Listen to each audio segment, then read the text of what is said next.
You're already 5 minutes behind time. Thank you very much. Thank you, Dr. Tandon and Dr. Fina for chairing the session early in the morning. Dr. Fina got here like literally 3 hours earlier from London, and I could never have done that to come and chair a session early morning. So welcome, nice to see the hall completely filled up. Dr. Ranjini introduced me as the opening batsman. Actually, I would say I'm more like the night watchman. So I'm just sent in here to fill some time. So that, in the cricket, they send in a night watchman so that, no more wickets are lost and so on. So if a wicket is lost, it's a bad wicket. So one can afford to lose. So on that note, thank you and welcome to we have in this conference for the first time, we have no inaugurations except the lighting of the lamp. We have no VIPs, we have no celebrities, we have no tamashas, we have nothing. So from the first minute till the last minute, we're going to have only pure science, and that's a decision we have taken going forward. So I'm going to talk about something quite exciting because there's some exciting new developments which have come in this field, and we are very happy to be part of it. And my topic is monogenic diabetes, novel gene discoveries from India. I have no conflict of interest. Most of these are government-funded studies. So that we are all on the same page, I know that all of you are not diabetologists. What is this monogenic diabetes all about? The usual two types of diabetes that we have, type 1 diabetes and type 2 diabetes, they're both polygenic diabetes, which means the disease is not caused by a single gene, but it's just an association. And there could be 200, 300 genes which are involved, all having small associations with the disease. And environment also plays a role, both in type 1 and type 2. Monogenic diabetes, on the other hand, is caused by a single mutation of a single gene. And in that sense, once you find the mutation, it's caused by that particular disease. Of course, it's not the commonest form of diabetes, but in an update like this, you should not only talk about the common forms, you should also talk about the uncommon forms. So it constitutes about 1 to 2% of all diabetes that we see. We really don't have epidemiological numbers for it because it's very difficult to screen a population when the incidence of the disease is very low. So you can't go and screen for monogenic diabetes in the whole population. Only for type 2 and maybe for type 1, you can do some screening. So what happens is that it's misdiagnosed in 90% of cases. And that's the reason why I wanted to talk to you about this. Very often, it's diagnosed as type 1 diabetes because they don't have the features of type 2, like obesity, acanthosis nigricans, insulin resistance. They don't have that. So when a lean young person comes, they say, oh, this is type 1. And then start them off on insulin. And they may be on unnecessary insulin therapy all their life. And that's the reason why you have to think when it could be a case of monogenic diabetes. When did my interest in this come? My picture of me there was when I was in my final year, I think, of medicine. I used to read a lot of literature because I started working with my late father, Professor Vishwanathan, when I was 18 years old. When I was right from the time I joined first year medicine at Madras Medical College. So I'd already been following literature, I'd already been publishing a lot of papers, I used to read all the journals on diabetes. So when this paper came out in January 1975 by Bob Tattersall and Stefan Fayans, I was very excited because until that time, anybody diagnosed below 40 years was thought to have what is called as juvenile onset diabetes, now called as type 1 diabetes, just if you're diagnosed below 40 years of age. And above 40 years, everything was type 2 diabetes, as crude as that in 1975. So they described 26 patients whom they said, well, they're below 40 years, but they don't need insulin, so it's not type 1. So because the other type of diabetes is called maturity onset diabetes, above 40 years, they selected this name, maturity onset diabetes of the young.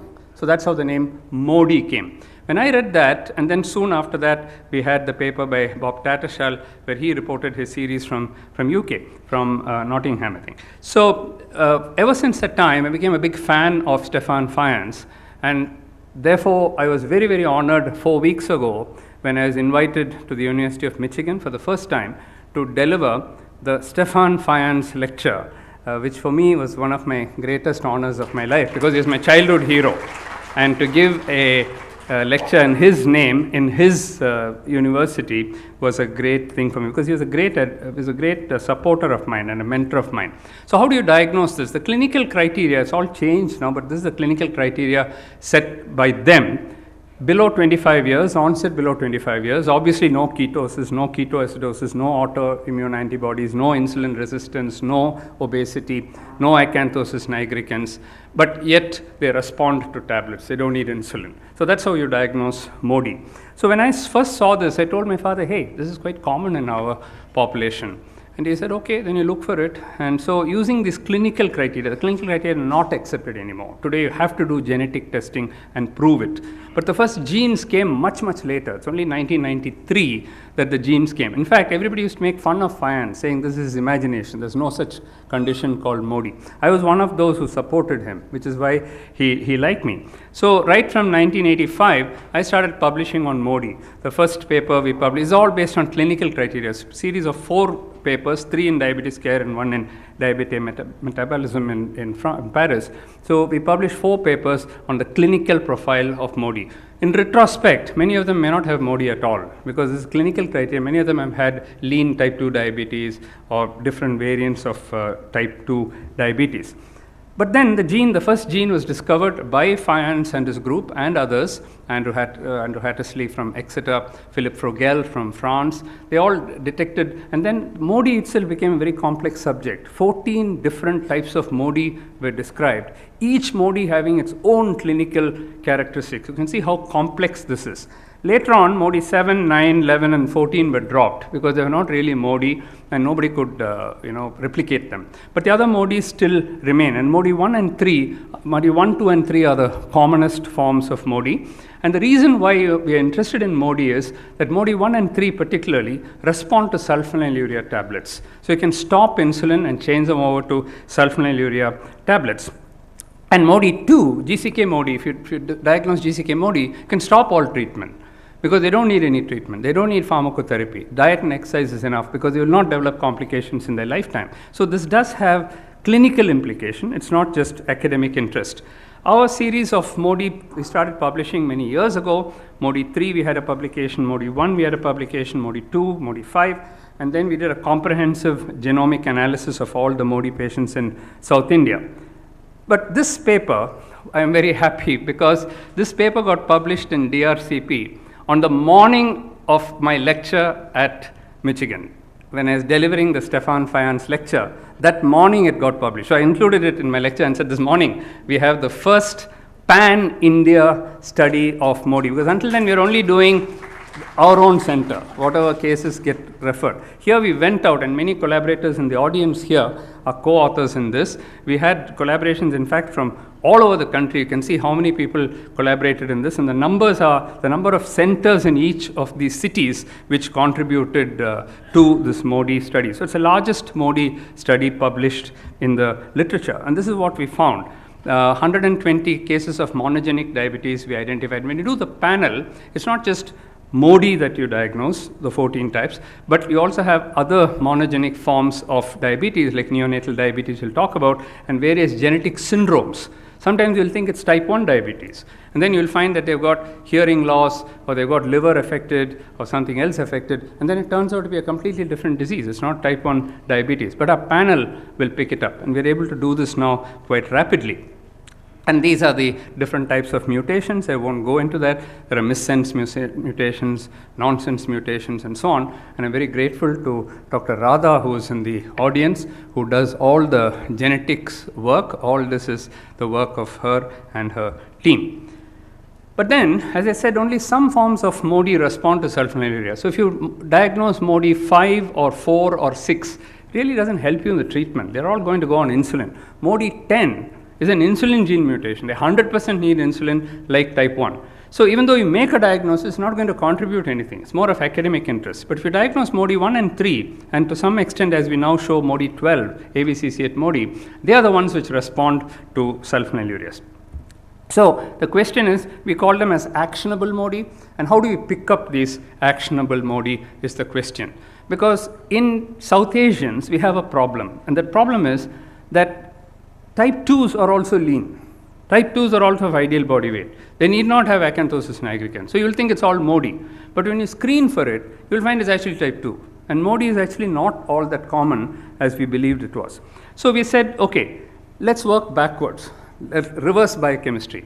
Let's diagnose the MODY cases, using genetic testing, which is internationally accepted now, the ACMG criteria, the NOMAD database, and so on, and then work backwards and say, what is a clinical profile? And how do we then use this to diagnose other patients who are coming? It took us a long time to do that, and this is Aarti, my PhD student's work. So we had a large number of type 2s, type 1s, and MODY, and we looked at various clinical parameters: age at onset, BMI, HbA1c, HDL, fasting C-peptide, stimulated C-peptide, various things we looked at, and we said, how can we diagnose? Somebody comes in, I can't do genetic testing for everyone. We do it free most of the time. But even so, who's going to pay for it? We have to pay for it, or the patient has to pay for it. Why do that if it is not needed? So how do we pick it up? So it turned out, when we did this study, that BMI was not useful, A1C is not useful, HDL is not useful, fasting C-peptide, okay, but not that great. But a simple test called stimulated C-peptide. You give them breakfast, a standard breakfast, and then the C-peptide improves. C-peptide, as you know, is a measure of insulin secretion. So when that insulin improves, then you can pick up to what extent the insulin secretion goes up. So it is very nice to see that the stimulated C-peptide had a fantastic sensitivity and specificity to pick up MODY. And so if you had this stimulated C-peptide, you can, as shown in the previous slide, you can see the stimulated C-peptide in type 1s, you can see there, it's all in one corner, and type 2s, the green is there, and MODY is in between. So not that it's a foolproof test, but at least a screening test. And if you have C-peptide below a particular limit, don't bother doing genetic testing, that will be type 1. And if C-peptide is very good, associated with obesity, again, don't bother doing that. The ones in between, you can then select for genetic testing. So that's what we found. While we were doing all this, as I said, we get samples from all over the country. We are the ICMR official center for monogenic diabetes in this country, like Exeter is for the UK. We are the official center, so it's an officially recognized ICMR center. So we get samples from all over the country. So while Radha and colleagues were looking at several of our cases, she found some cases of ABCC8 mutation. So this is the ABCC8, and it's on the receptor, and this is one of those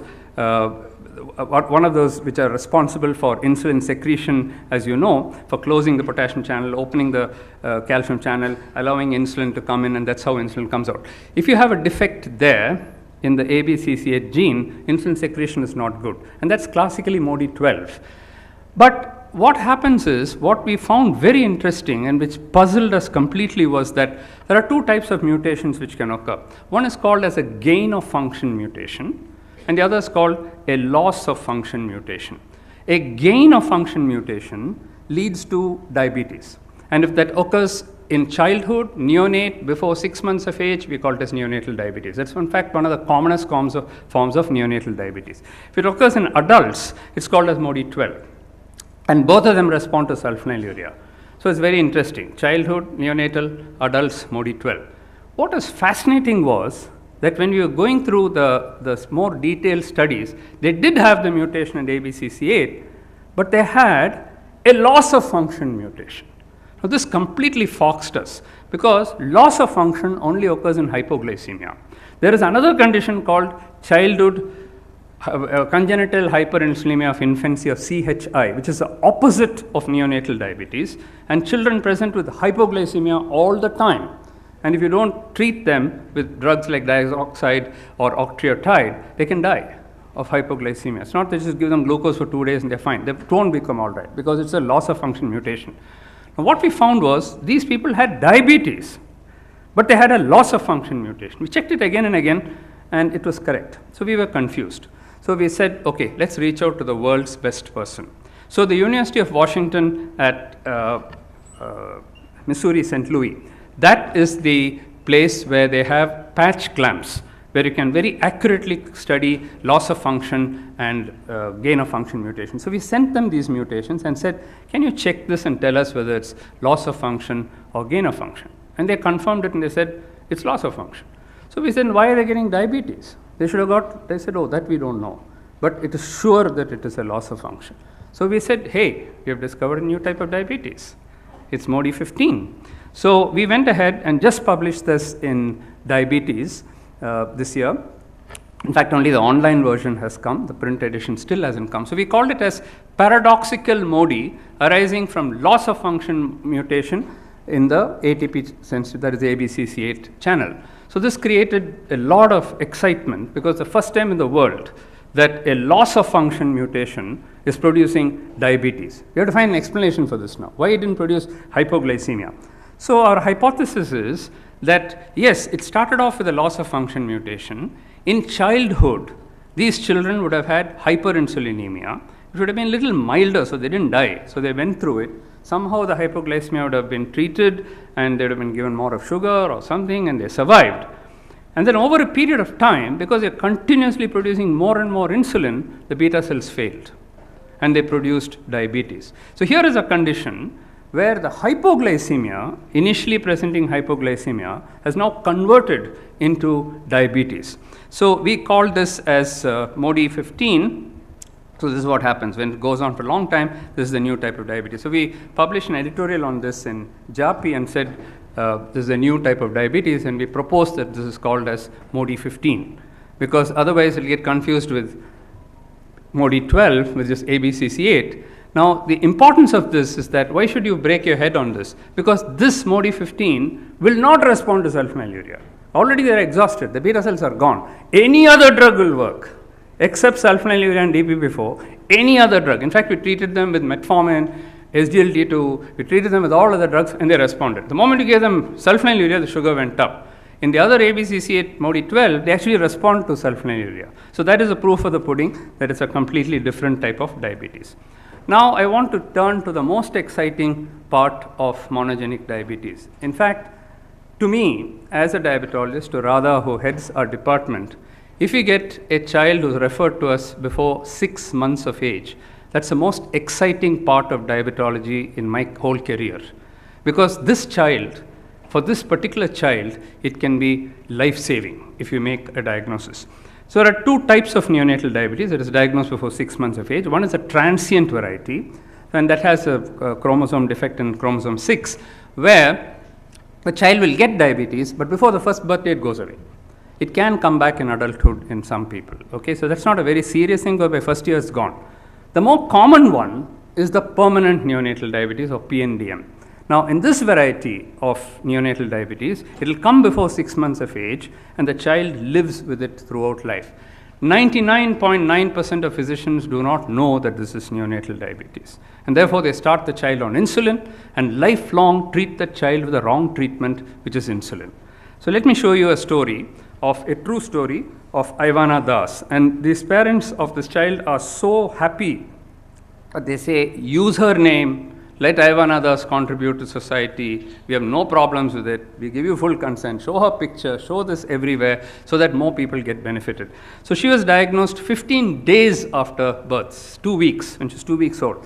So the physician in Calcutta said there is a place in Chennai where they can probably find out whether it is type 1 or neonatal diabetes, and he sent the blood. By the time the blood came here and we were processing it, the family landed up here. They said, no, we want to be here and see. So we got the results. And it turned out, and she was treated initially with 14 units of insulin. Imagine a newborn baby. I'll show you a picture. 14 units of insulin is 3.5 units per kg body weight, and the sugars were 400, not responding to insulin. And that's why they came.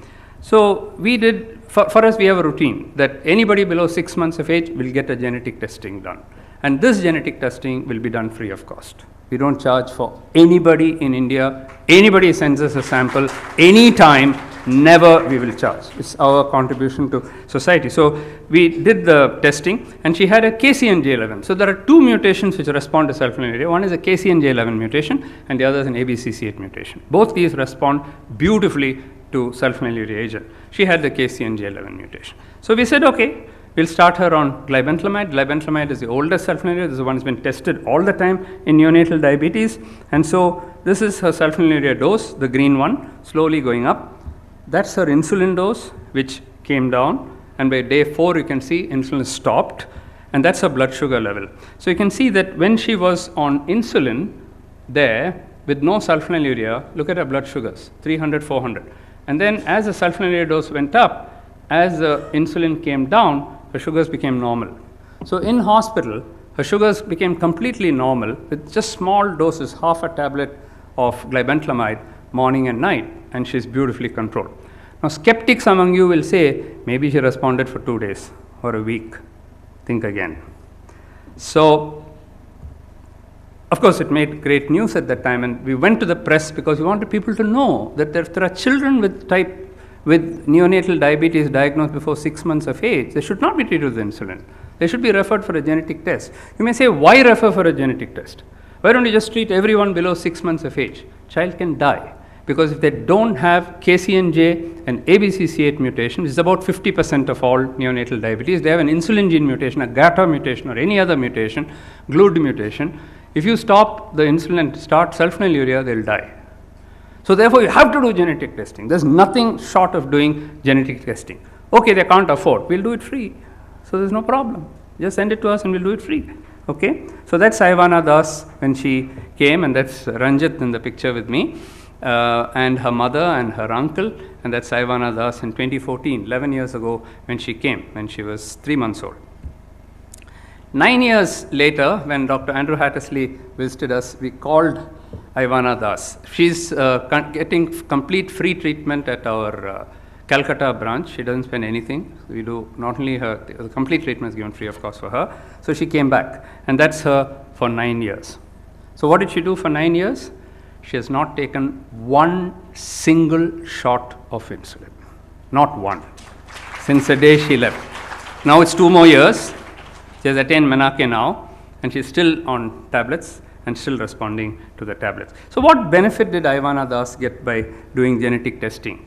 She avoided 16,060 unnecessary insulin injections. Imagine the small child would have been poked 16,000 times with no control. Okay? She would have spent, if you've given her the cheapest insulin, which is available in the market today, she would have spent 2,14,000 rupees, which is $2,500. There's nothing shorter than that. Okay? Glucose monitoring would definitely have to be done. She doesn't even do glucose monitoring. She says, my sugars are fine. Why should I even do glucose monitoring? Once in a month, she comes to a center, gets a test done. Once in 3 months, we do A1C. She says, I'm happy with that. I don't need to poke myself. So she doesn't do glucose testing. Okay? She would have spent another 1 lakh. Totally, she spent close to $4,000 or more than 3 lakhs of rupees. For no benefit. She would not have benefited at all. The monthly income of her father when he came to us at the time was 20,000 rupees. He can't afford anything. He can't afford insulin. We even give the glibentamide free to her. Complete checkup. She can't afford anything. So everything is treated free. So thanks to genetic testing, almost 18,000 injections stopped. Then cost of neonatal testing was 2,000 rupees in India, which is the cheapest in the world. No one else does it. If you pay for it, it's only 2,000 rupees, which no one in the world can do, and we don't do it at all. We do it free of cost. Okay? Cost of sulfonylurea is 8,000 rupees, and so the total amount which would have been spent by the family is 8,000, which also we give free to her.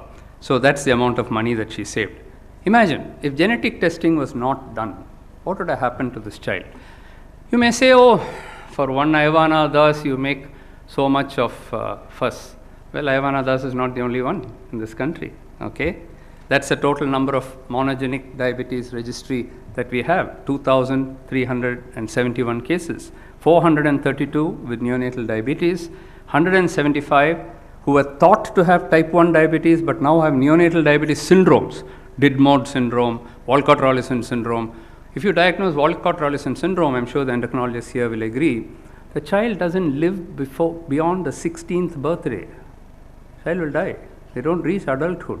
So if the parents want to have another child, they can go ahead and plan another child, okay?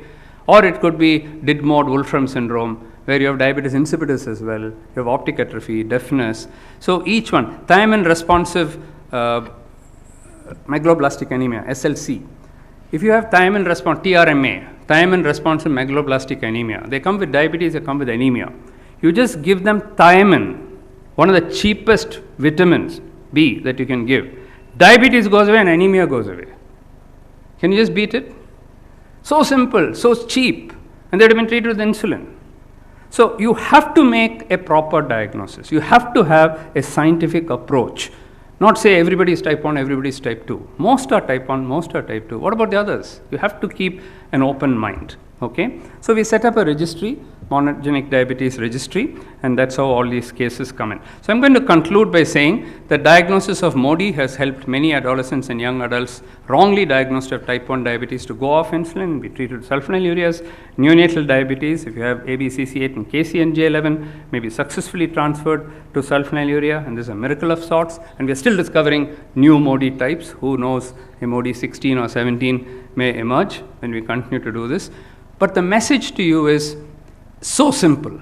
If you have ever heard of any child in this country or anywhere who was diagnosed before 6 months of age, all you have to do is to ask one question: at what age were you diagnosed? And I'll tell you a 30-second story before I finish. Is it helpful if you diagnose it later? We had a patient from Madurai Medical College referred to us. Somebody had come for my update 2 years ago. And I said, every child below 6 months of age must undergo genetic testing. A 19-year-old boy came to Madurai Medical College with a foot infection, sugar not getting under control, with so much of insulin being given. So they rang up and said, is it worth doing genetic testing now? I said, was it diagnosed before 6 months? Yes. Please send, let us see.